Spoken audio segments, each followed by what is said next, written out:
Today we're interviewing Julian Evanhart. We'll call him Jules from now on because he prefers to be called Jules. How long have you been detecting for?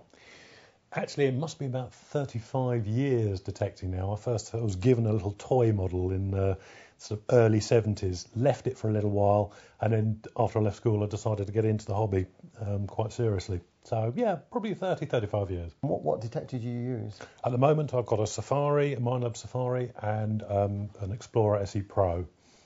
Right. And those are my two favourite machines. What is your best find in all those years? How did I not know that question was going to come up? For me, being quite a diverse metal detectorist, that's quite difficult, but I think overall my most favourite find to date has got to be a gold half noble of Edward III.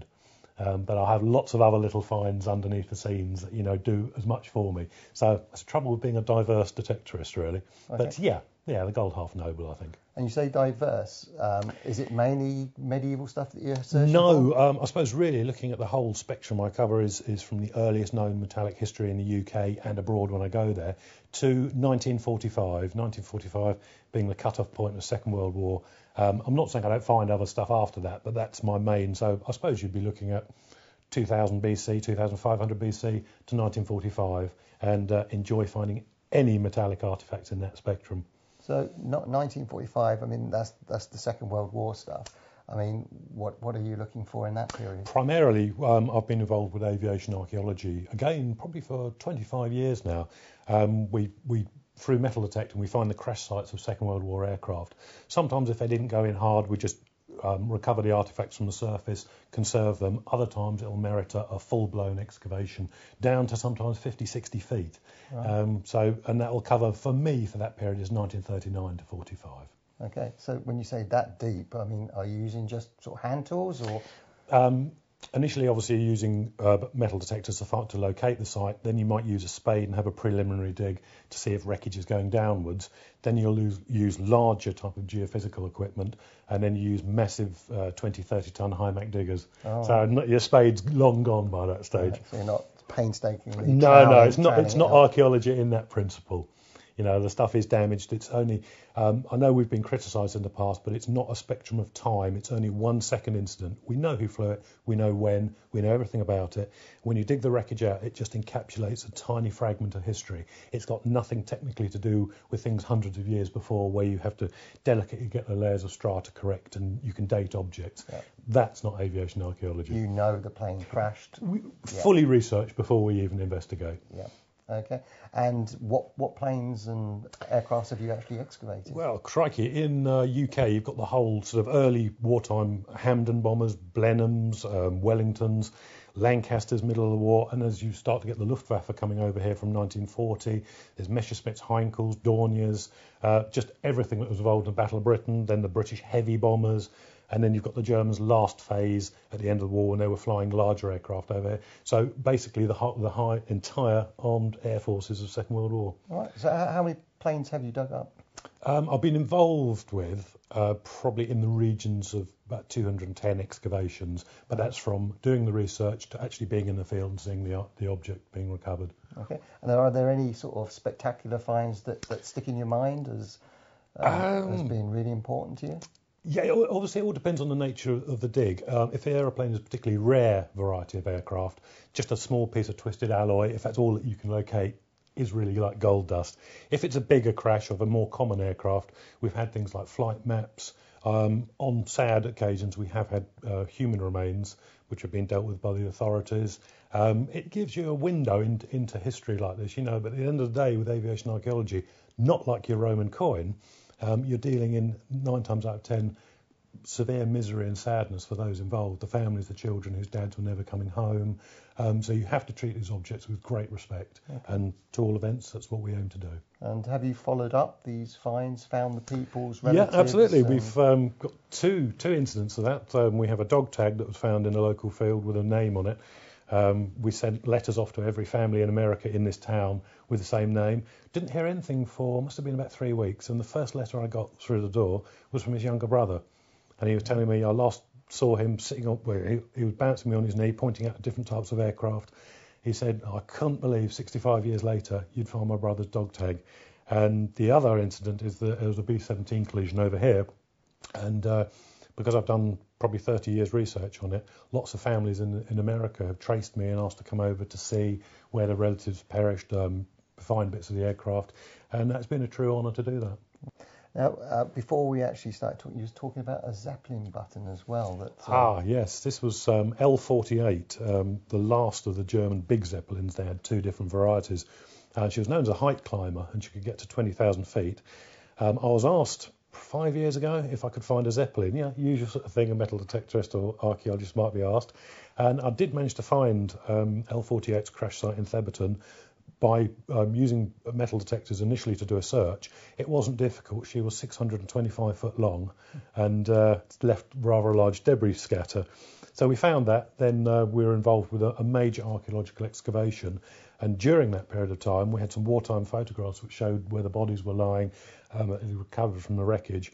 And using a metal detector, fortunately, I got a signal, excavated it, had a look, and it was actually one of the officer's cuff buttons with the Imperial German anchor on it. I mean, wow.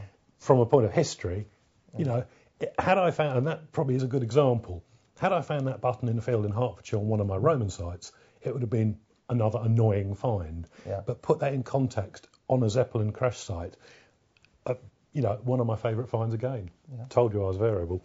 There you go. With the Half Noble, what else came out from that field? Quite a wide variety of finds, dating, funny enough, from the Bronze Age up until the Second World War. There was a large bomber base adjacent to the field. So you can't get away from those aeroplanes. No, I know, absolutely. They have to feature everywhere. Everything from seal matrices, jettons, Viking artefacts, one Viking coin, all the way through Victorian bracelets, Georgian coins. It really is one of the best fields that we have at the moment. The date spectrum of finds, and it's all superb quality artefacts. Yeah, okay. So you say superb quality. I mean, like the seal matrix, was that in pristine condition? Yeah, I've had a look at the seal matrix and compared it with other people's finds, and you know, without appearing planet-sized heads, I think it's one of the finest examples currently in the UK. I'm probably going to be proved terribly wrong now, and hopefully I will be. But for me, it's absolutely fine. It's what we call the cowpack green patination, glossy, hardly needed cleaning. I have conserved it since just to protect the object, but so is it one of those chess piece ones, or is it? It's not chess piece one. It's actually called just a shield shaped one. It's just got a loop on the back. When I initially found it, I thought I'd found a heraldic type stud, but as I cleaned it quickly, there was no enamel there, and I saw the writing and the face. It's very difficult to actually read the writing there because I think whoever executed it wasn't too literate, as is often the case in those days. You use Minelab metal detectors? Yep, absolutely. Okay, and I mean, how important is the technology to you? Very important. I mean, it's probably quite relevant to go back some 12 years or something like that. When I first bought my first Explorer, I saw it advertised in the magazines for months, and I thought, oh, you know, it looked good. And I go by the adage, aircraft again, if it looks right, it is right. So I took the plunge and I bought one, and it stood against the wall for about a month because I was too frightened to use it. And then I thought, no, I'll grab the bit. And I went out into one of our Roman sites, and to say I was amazed on the first day, to put it into context, we'd been on this site probably for 5 years. Finds were probably 6 Roman coins a day each. The first day I spent on there with the Explorer model, I achieved 55 coins, and I went on to achieve 65 more and 100 and hundreds of coins plus. The end result of that first initial Explorer purchase was that all the group of people I was with became so irritated with me. First of all, it was smiles and well done, Jules. And then it really was, you know, right, and everybody in the group, and there were 9 in the group in those days, went out and purchased an Explorer. Now, you detect mainly in this country, but yes. I believe I've seen on the internet that you go to Jordan every now and then. Yeah, I've been to Jordan, I think it's 4 or 5 times now. I go with the Great War Archaeology Group, who are a collection of academic archaeologists, graduates and people like that, and they'd heard about metal detecting and obviously wanted somebody who was reasonably well known in metal detecting to accompany them, and I'm so glad I did. I saw archaeologists there who embraced metal detecting and who literally came up after the first day and said, Jules and the other guys in the detecting team, you've achieved in one day what would have taken us 7 years to do on this site. That again, you know, is the greatest accolade I think I've ever received in detecting.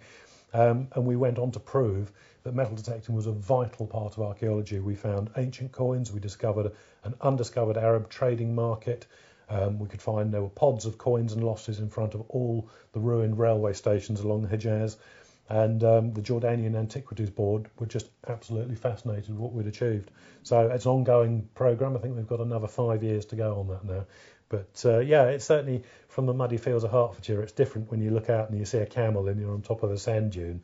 But, you know, that's the variety of metal detecting. And, you know, I would encourage it, not just in Europe, but worldwide. It's a remarkably beneficial hobby.